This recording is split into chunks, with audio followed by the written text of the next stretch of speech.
And welcome back to the Cover 3 podcast here on CBS Sports. That's Danny Kanell. That's Bud Elliott. I'm Chip Patterson coming to you live on CBS Sports Network.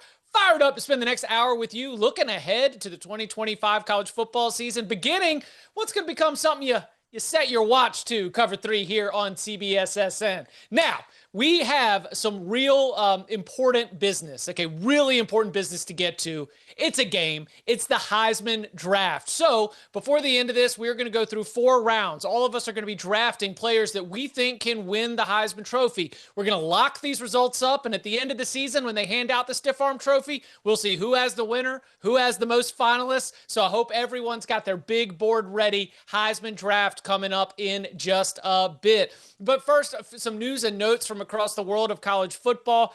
We were preparing ourselves for all types of fallout as we found out that Colorado head coach Deion Sanders was going to be holding a press conference with his medical team.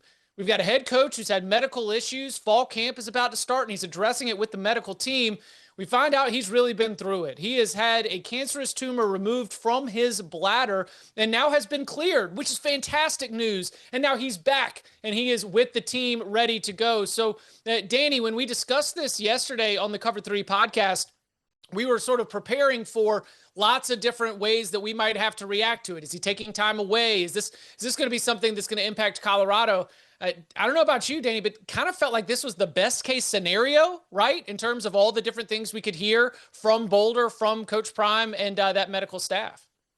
Totally agree, because he's had other health issues in his past with the clots that he's had to deal with. I mean, he's lost a couple toes because of it. So you didn't know if it was something from that there could have been something more serious that stemmed from that.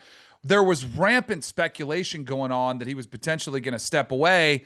And then he missed an entire offseason being in Boulder. He was back in Texas taking care of this issue. So it was just like, what in the world are we going to get? And the fact that he came out and said they have beaten this bladder cancer is absolutely the best possible outcome. I think it's the best possible outcome for Colorado. I think it's the best possible outcome for college football, because I think Deion is great for the sport. So I'm happy. I'm thrilled. It's good to see him. And maybe one of the best aspects of this is the way he's handling it, the way he's talking about it, that he's getting people to open up about it, and he's making fun of it, he's making light of it. But I think that can be inspiring for people that are going through the same issues that he has gone through. Man, Danny, I couldn't agree more. Obviously, terrible news that he had the cancer. Awesome news that it came out on the other side. We wish Deion continued health and success there. I agree. Like if his talk yesterday and bringing the medical team and talking about how important it is to get screened and get checked, if that inspires other people to go do the same, I think that's fantastic. And from a football side of this, now that like the personal stuff, it's nice that like the new guys on campus for Colorado get to interact and meet with Deion, and they get to be coached by the guy who they signed up to be play for at Colorado. Yeah, that's one thing, but I'll kick this right back to you, because I think that if anything for our audience, you can help sort of connect the dots on Colorado's recruiting operation, because, talking to some people or hearing from some people that cover the program on a regular basis, the one thing about him being missing has been not being able to be as much a part of the recruiting operation. And there were some recruits that were really looking forward to that last step. So, as I spin this forward, correct me if I'm wrong, I think that, Deion Sanders, the way he runs the team on a sort of day-to-day, week-to-week basis, he has a great staff that he has empowered. But this has got to help Colorado's recruiting, which he has been involved with, getting Julian Lewis, being able to keep this team together. I would think that for Colorado, the 2026 picture and beyond is definitely going to be boosted by his return.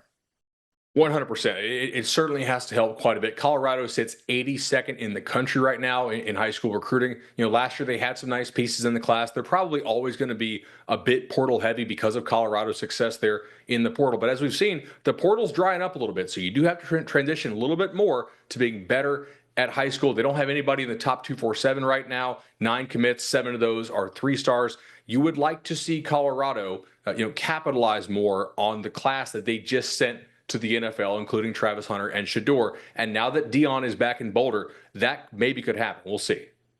Last thing Colorado related here, Danny, want to hear from you.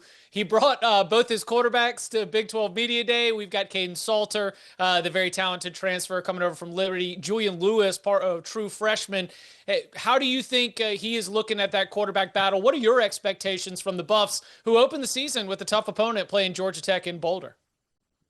From hearing what they want to do offensively, right? They were last in the country. They want to establish a run game. They were last in the country rushing the football. They want to get more physical. Marshall Faulk comes in as a running back coach. So I think they want to play which quarterback that probably gives you another dimension in the run game and gives you the experience. Like they did have the luxury of having Shador, who did play a lot at Jackson State before he came there. Kaidon Salter played really well on that undefeated run in the regular season at Liberty before he was there. I know it came off of the rails a little bit last year, but I think you go with that stability, somebody who can be a pretty dynamic runner in the backfield to run some of that RPO action, to keep defenses honest. And it's still a question mark of Julian Lewis, just how talented he is, unless he's a freak, a phenom that is like ready to go from day one, which is highly unusual. I expect Kaidon Salter to play the majority of the early snaps, but I think Lewis will play some this year. I personally think this is going to be a rebuild year for Colorado. The win total says it's the same at 5.5. So I think you go with Kaidon Salter first, you sprinkle in Lewis, and then maybe by the end of the year, you start preparing for the following season by handing over the job to Lewis. Keeping it with a look at the quarterbacks from across the country, but maybe not so great news on the medical front. They're certainly not as serious. We had reports out, and then our own Richard Johnson able to confirm that Florida quarterback DJ Lagway is dealing with a lower leg injury. Some reports had him in a walking boot. The timetable for return is unknown. The severity has not been confirmed, but Bud, we have been sort of hinging a lot of Florida's ceiling this year, and a lot of Billy Napier's future has been on DJ Lagway capitalizing on what everyone was able to see last year as some really top-end talent. What is your sense of how alarmed Florida fans should be about this latest development? Yep, it's a really good question. I think like Lagway at his best, in my opinion, is maybe the best quarterback in the country. I think there's a lot of similarities to like a Ben Roethlisberger at Roethlisberger's peak in terms of style of game and also of talent. But I mean, the guy has been injured an awful lot. He had the shoulder. He didn't participate in spring. Last year against Georgia, he had a hamstring injury and they carted the guy off for it, right? Like the team got around him. It was like, that might be really serious. And it ended up not being a big deal at all. He missed the Texas game and was back for LSU, a game that the Gators won. My concern here is Florida has a very young receiving core, right? Wilson hasn't played very much, and Dallas Wilson, the stud true freshman they have, hasn't had a chance to work with Lagway at all yet, really, right? Because he missed spring, and now he's in a boot. Florida does have some difficult early games this year, including that trip against Miami. So how that goes is probably going to depend largely on how much chemistry Lagway can develop with his receivers, assuming this is not a big deal. And at this point, I don't have any real reason to think it's a big deal. But, man, this is a lot of injuries in about a year's time. Like, can this guy just stay healthy and put together 10 or 12 games? That's the biggest issue for me, Bud, is the list of these starting to grow together. It becomes more of a trend than an anomaly. Like if this was somebody who played and hasn't missed a game and he's walking around in a boot before camp, you're like, all right, it's a little bit concerning, but you kind of shake it off. But because of those injuries last year, because of the missed time we've seen already, for me, it becomes a red flag and something to keep an eye on. If I was a Florida Gator fan, I would be starting to get nervous. If I'm Billy Napier, I'm getting nervous as well. You mentioned the schedule, how tough it is, and they do have to ramp things up even in that first month of the season. But what concerns me probably the most is there's no Graham Mertz sitting there just in case. The quarterbacks that are behind him, there's nobody there with that leadership and experience that at least you had the luxury of if Lagway's out, you plug in Graham Mertz, it's a pretty good option to have. Kind of somebody that game manager keeps things together. And he actually played really well for the Gators the last couple of years. That concerns me is if he does miss time, even if it's only a half of a game, because he has a tendency to, get nicked and dinged and has to miss time. That's what concerns me. So both of it, all of it, the fact that we're resting our hopes in DJ Lagway's upside, but also the fact that if he does come out, who the heck is going to be playing quarterback for the Gators is a massive concern. Yeah, I'm concerned that this becomes a storyline of the season, that we just are dealing with like one thing on top of another.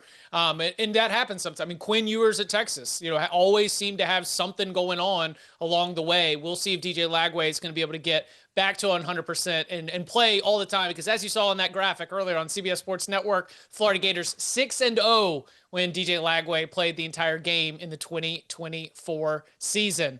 Well, coming up on the other side, We are drafting Heisman Trophy candidates, and we'll begin at the very, very top. We're going 4 rounds. Hope your big board's ready because we're going to be keeping track all season long. Heisman draft and more next.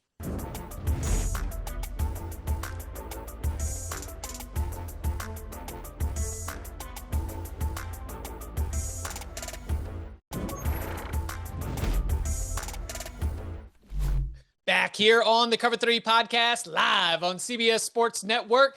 Everyone loves a good draft, especially when you're just trying to count down the days until the college football season. So here's what we're going to do. 3 of us, we've all put together our big boards for Heisman Trophy candidates. We're going to be doing a draft. Danny's got the first pick. This will be a 4-round snake draft. And at the end of the season, we'll look back. We see who had the winner. Hopefully one of us had the winner. Gracious. And then maybe who's got the most finalists for some bonus points along the way. So Danny Kanell, you've got pick 1-1. You are first on the clock. Every player in college football is available to you. Who is your first pick in the Heisman Trophy draft? The only thing I would disagree with you, Chip, I hope we don't get it. Like, I love a season when there's surprise players. Joe Burrow, 2019, I don't think any of us probably would have taken him even as a flyer out of LSU. So, all right. So, first pick, I had this, and I was fired up because I had the whole pick of the lay of the land, and I have a strategy with what I want. So, I want somebody that I've already seen do it. I don't want to go on potential and hope that they're good. I also want somebody that is going to be in New York, is going to be on a winning team, has already laid it down. You don't have a receiver taking away picks from them or, votes for them. You don't have a running back room or a running back taking away votes from them. Give me Cade Klubnik, quarterback out of Clemson, for my number 1 option, my number 1 selection. Clemson is the only Power 4 team that is heavily favored to win their conference where they are in the ACC. So I feel like they're almost a guarantee to be in that playoff discussion the majority of the season, even if they did happen to lose to that LSU game week 1. And I think he's the biggest lock to at least get to New York City. So I'm going to have somebody that's in that conversation. 36 touchdown passes last year, was 3rd in the country last season. I think he could even improve on that. I love Cade Klubnik this year. I love Clemson's chances to win the ACC. As long as he's healthy, I think he's a virtual lock to be in New York City. Before we get to Bud's pick here at number 2, there's obviously like a superstar that is at the top of the odds board. I'm not going to try to, influence Bud's pick in any way, but you talk about having, getting to see it. Do you think that Cade Klubnik really does have another level? Because I would say that by the end of last year, he was your top, best quarterback in the ACC, good, but best player in the entire country. Do you see in his progression there being another step for him there? I thought his last couple games in the ACC championship game and the playoff game against Texas, he was playing as good as anybody in the country last year. The problem was people wrote him off so much, especially me, after the game against Georgia, which is a disaster. Like, I wondered if he would even last the year starting, but he slowly built up his confidence all year long. I don't even know if he has to take another level up. He just has to play the way he did those last couple games and the way he's played at his best. And a lot of those were stat padding games when he's playing against lesser competition, which was a concern going into the playoffs and was a concern in the ACC title game. But if I get that version, then I think it's his award to lose. That's the one unknown for me, is can he maintain that level against the best competition for an entire season? Because when you're a favorite like he is, he's only 2nd in the odds. You don't have you have that bad game, especially if you have it late, you're done. That's the one advantage I think I have as well. His toughest game is against LSU. It's early. He can rebound like that, just like he did against Georgia. But I think he plays better, much better at home against LSU than he played, against Georgia and Atlanta. So I feel really confident about him being in this conversation all season long. Listen, we're not trying to throw like side swipes to LSU, but LSU's defense in your house is different than Georgia's defense in Atlanta. So yeah, I do like his odds there. All right, Bud, second pick. You got to see the odds board right there. Anybody available except for Cade Klubnik? Where are you going? Yeah, so I don't totally disagree with Danny as far as I want a guy who's done it before. Part of the reason why you might want that is because you want the voter base to know about who the guy is. My pick, though, I don't think anybody has any mystery about who this guy is. I'm going Arch Manning, quarterback of the Texas Longhorns. First year as a starter, last year backed up Quinn Ewers. Yes, I said Manning. This is a media voted upon award. I think if he is like good enough to get an invite to New York, I think the celebrity and all the hype around him will be good enough to push him over the top. And I think this guy is very athletic. We've seen him do like crazy windmill dunks. Obviously, Texas is all in on this kid. They tried to rebuild the receiver core with a little bit of in-house and a little bit of transfer stuff as well. We'll see how the offensive line holds up. And unlike Klubnik, like there's some chance Klubnik plays 0 ranked teams down the stretch and doesn't get a lot of real chances, to show off. Now he'll be on the highlight package and stuff, but how many people are actually watching those Clemson games down the stretch? I think Arch Manning is going to be must-watch TV every single week. And if he plays well at all, I think he's got a great chance at this.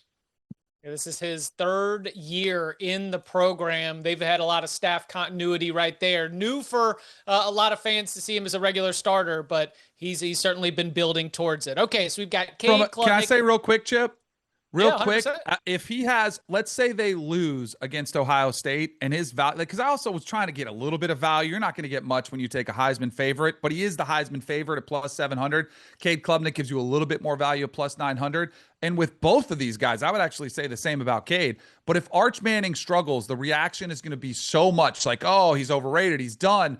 Then if his value dropped some to, let's say, plus 1,800 or plus 2,500 because they lose that game and he struggles, that would be the time I think you might want to snatch up some Arch Manning Heisman stock, because their schedule, much like last year, is not that unbearable. Like, he could bounce back just like Cade Klubnik did last year, and then you get the improvement, you get the better value, and I think that would be the time to take him, because I would not touch him no matter what the scenario was at plus 700. It's just not very good value for a Heisman.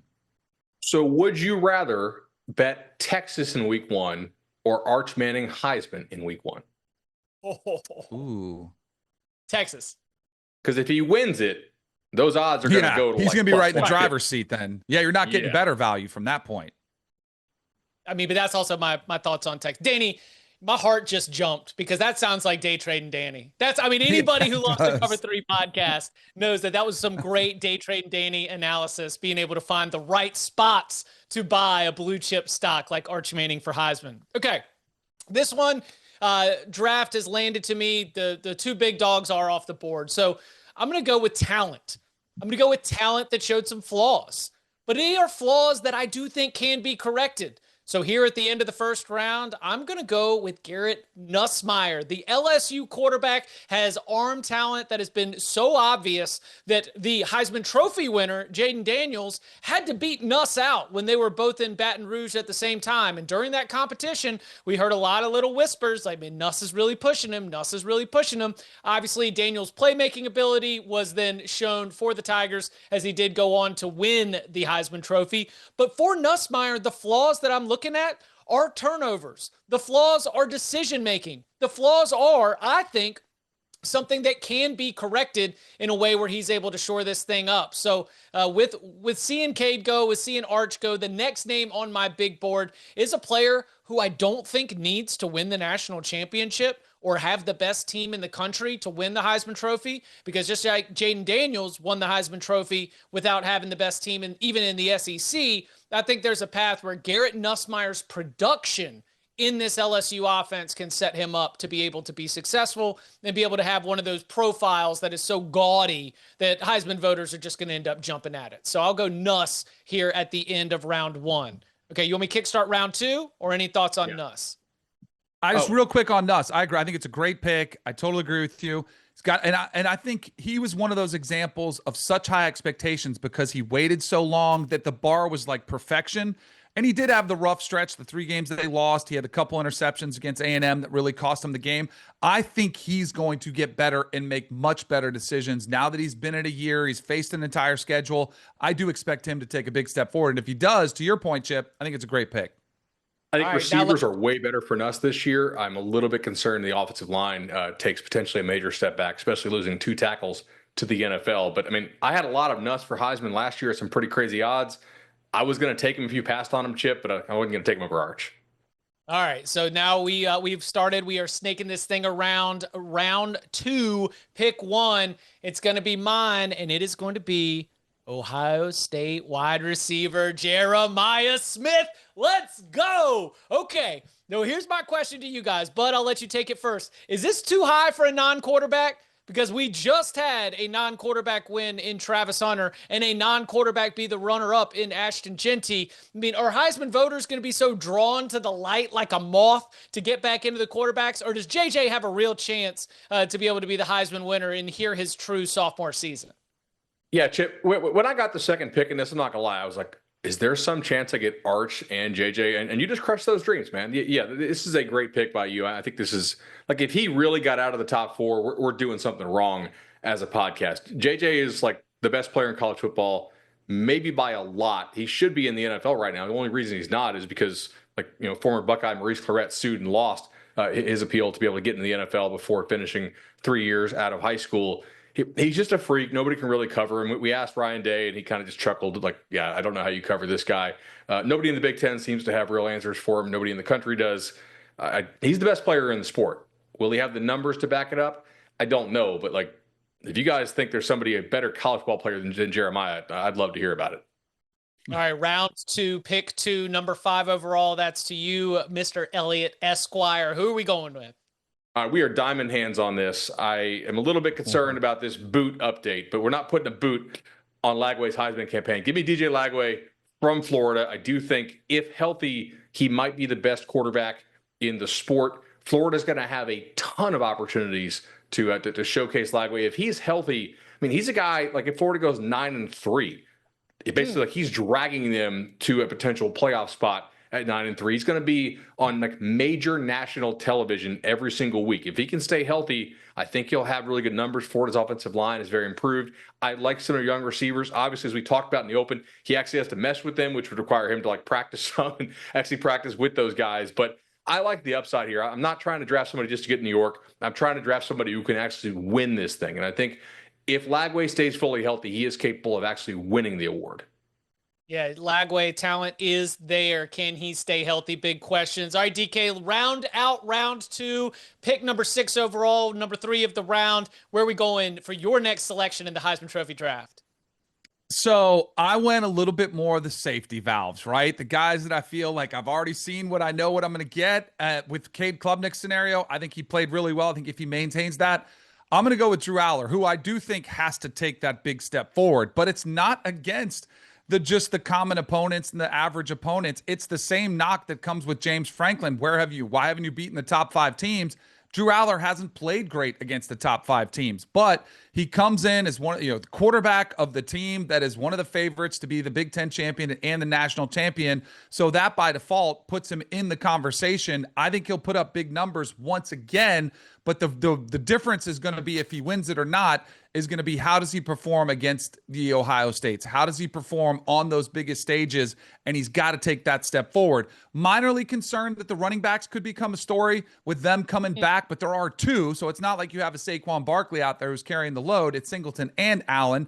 The receivers, we don't even know who they're going to be yet, who's going to step up. That's been a major storyline, but I think they're much improved from last year. So I think Drew Aller, statistically, I think he'll be in the conversation, but he's got to play bigger on the bigger stages in order for him to take this thing home.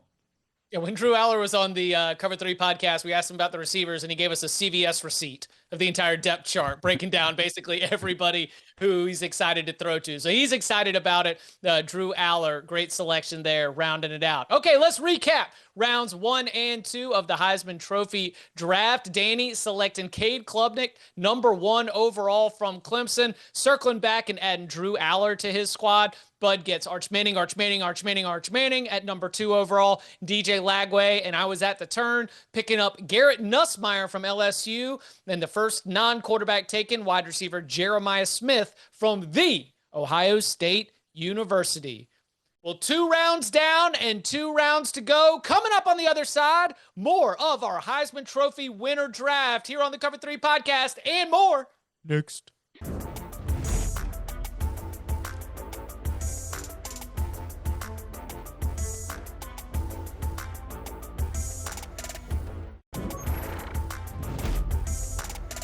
Back here on the Cover 3 podcast, live on CBS Sports Network, rolling along through our Heisman Trophy winner draft, trying to select the winner of the Heisman Trophy for the 2025 season. We've got 2 rounds in the book. We've got 2 rounds left to go. Danny Kanell, you are on the clock for round 3, selection number 1. Where are you going? All right, so I'm going a little bit, now we're starting to get to some of those plays where I think there's a little bit better value. Most of them are household names, especially this is a Cover 3 pod.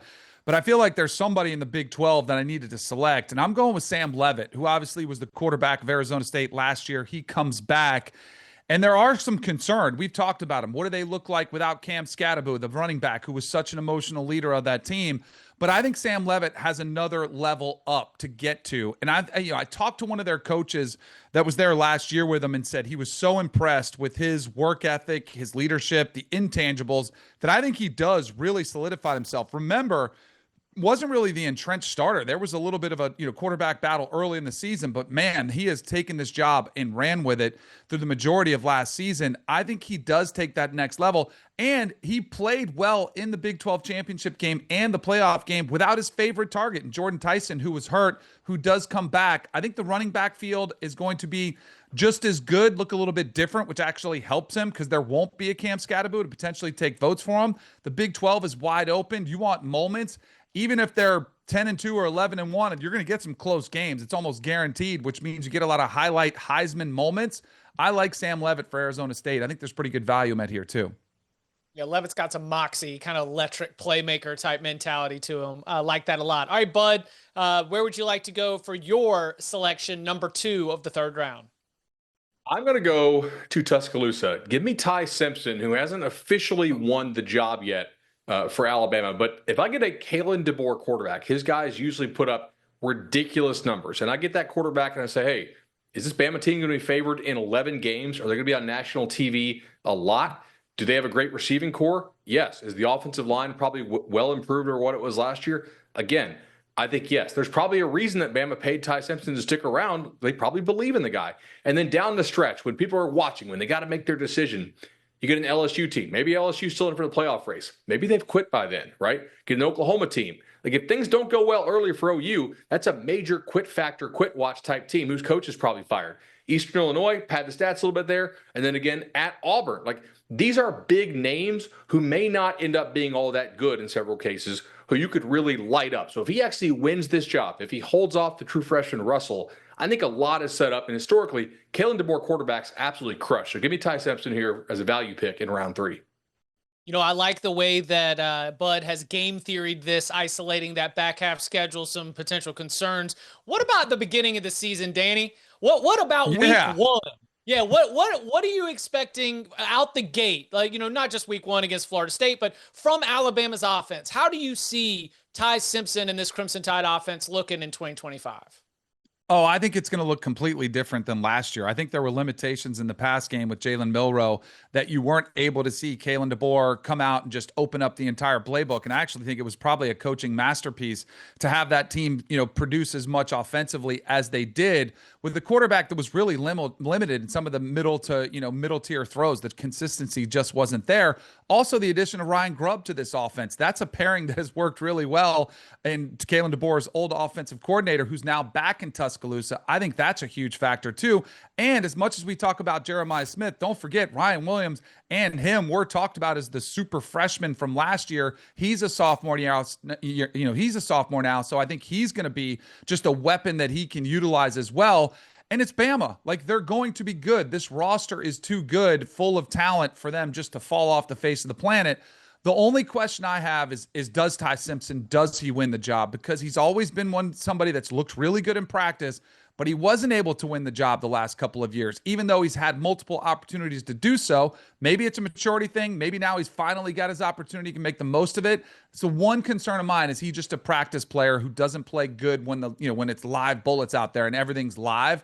So if he does, I could absolutely see him taking this Alabama team to where they want to go. And if that's the case, he absolutely would be a Heisman candidate. I like that. Okay, final pick of the 3rd round. I'm going to keep it in the SEC. And I'm going to go to a player that I think doesn't need to be in the college football playoff because of the responsibility that he might carry for this team.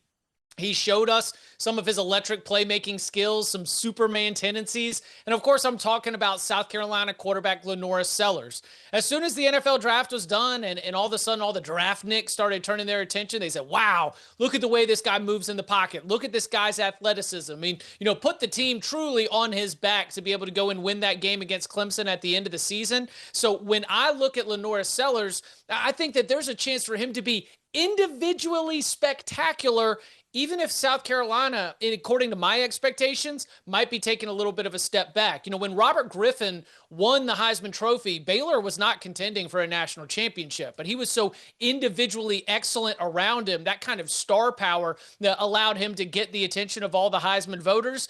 If we do see maybe some of these national title contenders have quarterbacks that are maybe just going through the meat grinder, I could see that LaNorris Sellers, with some of that individual excellence and playmaking, could be a Heisman Trophy winner even on an 8-4 type team. Any thought there on Sellers?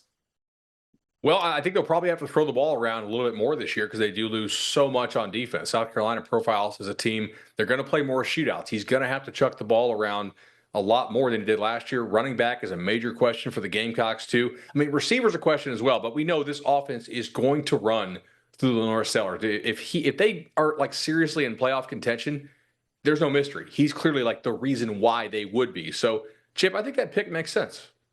I mean, especially around 3, right? I mean, we're talking about you're starting to work away a little bit deeper down the board. And let's go and kick off round 4 with a flyer that maybe wouldn't have been a flyer. I mean, this guy was almost a chalk donkey, the opposite of a dark horse, because everyone said last year the dark horse was going to be Avery Johnson, the quarterback from Kansas State. We had seen him a little bit as a nice blonde-haired freshman, but they said goodbye to Will Howard to be able to clear the path for Avery Johnson to come in. And Avery Johnson had an up-and-down season. Kansas State had an up-and-down season. I think both quarterback and team fell well short of their expectations going into the year. So maybe we weren't wrong. Maybe we were just a year too early. Danny, can you get on board with me kicking off our final round with a little bit of a flyer on Kansas State's quarterback? There are a couple names on here that when you guys are picking, I'm like waiting to see if he drops to my lap. Avery Johnson was absolutely one. I was thought maybe he'd drop another pick or two and I could have swiped him up because I totally get what you're saying. Chris Kleiman is a really good football coach. Matt Wells taking over the offense, I think, is really going to help him as a quarterback. And if you take away a couple bad games last year, it's not that dissimilar to Garrett Nussmeier that cost him a couple games, the interceptions, the poor play. But if you eliminate those couple games, he's having a phenomenal year. And it was sort of a normal first-year starter type of year, but the expectations were so high because they did send Will Howard packing. But if he can straighten that out, get more consistent, I absolutely think Avery Johnson is a really solid pick right here. You might even hear this team as a potential Big 12 winner whenever we do conference winners. I think they're that good. I think they have that much talent around them, and I think that is a perfect spot for him to be taken in this draft. All right, 4th round, pick number 2. That is to you, Bud. Where are you going to go with your final pick here in our 4-round Heisman draft?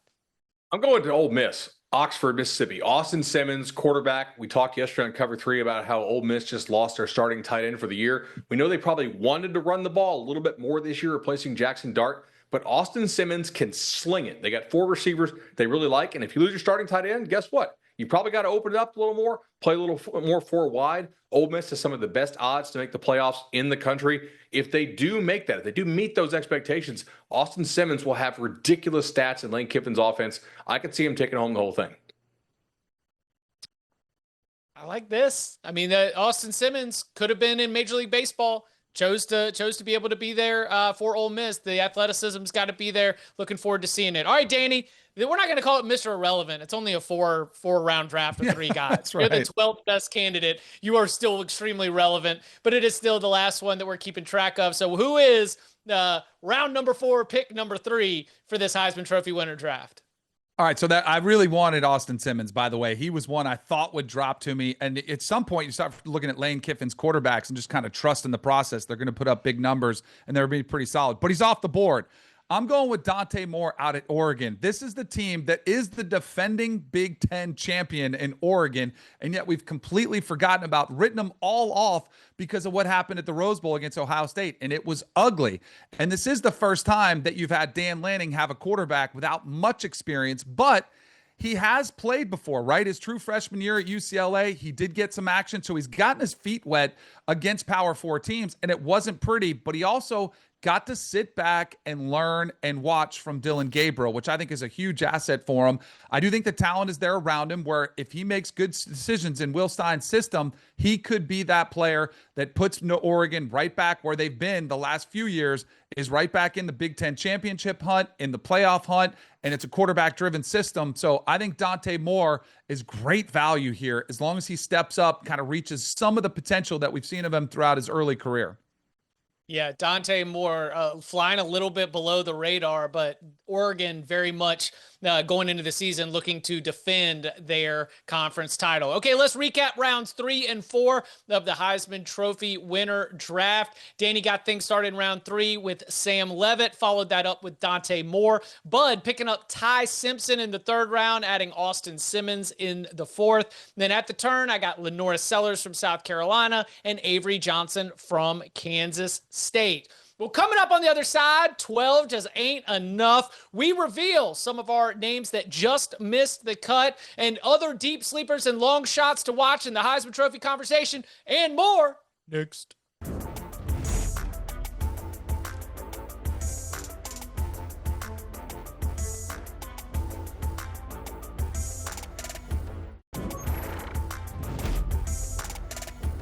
Back here on the Cover 3 podcast, live on CBS Sports Network. Well, that's it. All 4 rounds in the books for the 2025 Heisman Trophy winner draft. Let's take a look at the results. Of course, things got started with Danny Kanell taking Cade Klubnik at number 1, followed by Bud getting Arch at 2. I got Garrett Nussmeier at 3, followed up with Jeremiah Smith at 4, followed with Bud getting DJ Lagway, Drew Aller. Danny adds Sam Leavitt and Dante Moore in rounds 3 and 4. Bud rounds out his squad with Ty Simpson and Austin Simmons. And then I've got Lenora Sellers and Avery Johnson. Danny, we're looking at all 3 of our squads side by side. What do you like either about your squad or either Bud or mine? So I think I went pretty safe, especially with my top 2 picks, but I do, and Bud made a great comment. He's like, I don't want guys to get to New York. I want guys that can actually win the trophy. I think Cade Klubnik and Drew Aller are the safest bets to get to New York. How they play over the course of the season, how they play on those big stages will determine whether they win it or not. But I want guys that are actually going to have a chance in New York. Whether they win it or not remains to be seen. But I think we all have really solid picks. The thing that jumped out to me were some of the names that aren't on our list. Yeah, Dan, I completely agree with you. There are some big-time names on the list. Like, quickly on my team, I went all SEC, all quarterbacks. I do think the SEC will have the Heisman winner this year. I wanted guys that have crazy high upside, or in the case of Simmons, if a team makes a first-time run to the playoffs, I wanted him to be the reason why they did. And I think, obviously, if Ole Miss makes the playoffs, Simmons would be that guy. Apparently, I'm very forgiving. Apparently, I'm really into second chances. I mean, Garrett Nussmeier, Avery Johnson. I mean, I'm out here just being able to say, you know what? I think you can get better. I believe in you. So, yeah, maybe I am just a little bit early or a little bit on time for those names that were early. Yeah, Danny. That's what happened with Joe Burrow. We mentioned him kind of flying under the radar. Remember, he was a starter who struggled a little bit, and then he took a big step forward. That's what you're betting on, which I think is a very smart play. Yep. What about names that just barely made the list? What about you, Bud? What you got? I was thinking in the same vein as Simmons, Raiola from Nebraska, right? I think Nebraska's defense probably takes a mild to moderate step back. If they are going to make a run at the playoffs, it's going to be because Dylan lights it up with the new OC and new receivers there at Nebraska. So he kind of fits my Simmons model there. He was one of like the 4 names that I thought probably were going to get picked and just didn't. Agreed. I think he could, and especially now that he's got a little bit more comfort with Dana Holgorsen. When we sat down and talked with him in Las Vegas at Big Ten Media Days, he was saying how, Dana Holgersen's kind of, learning the playbook pretty quick, and he's kind of learning by a fire hose now that he's got an entire offseason to work with him. Plus, it's Nebraska. Like, if you bring Nebraska back on the national stage, even if you're, 9 wins, potentially 10 wins at the end of the year, that would be a huge asset in your favor. I mentioned one of the names that are not on here. None of us picked Carson Beck. He was one that I didn't want, but I thought for sure one of you guys would take him. He's 5th in the Heisman odds. We all passed on him, and I think that's one we potentially missed. But he does have, are you really going to go back-to-back with quarterbacks after Cam Ward wins it last year? Like, the expectation there is so high. But if it's Clemson and then it's Miami as the second best team and they're playing an ACC championship game, that you would have to assume that Carson Beck would be having a big year. So I thought he was one. I didn't want him, but I was surprised neither one of you guys scooped him up. Yeah, I blame his former romantic interests for speaking ill about him in these streets and clouding my vision. When the football starts, I might come around, but he's a do not buy right now. How about Julian Sayin? I got Jeremiah Smith on my squad. It could be Julian Sayin. Carnell Tate could have a big year too. The rest of those weapons could have a big year. Julian Sayin as the guy who's throwing it around, all could be something that really draws a lot of the attention and draws some of the votes away from Smith. Julian Sayin, probably another name that's worth mentioning here in that. Well, coming up on the other side, here on Tuesdays, we're going to try to leave you until we get started with the season with a win total of the week. So we'll send you on your way with a win total that we like, and we'll tell you why next.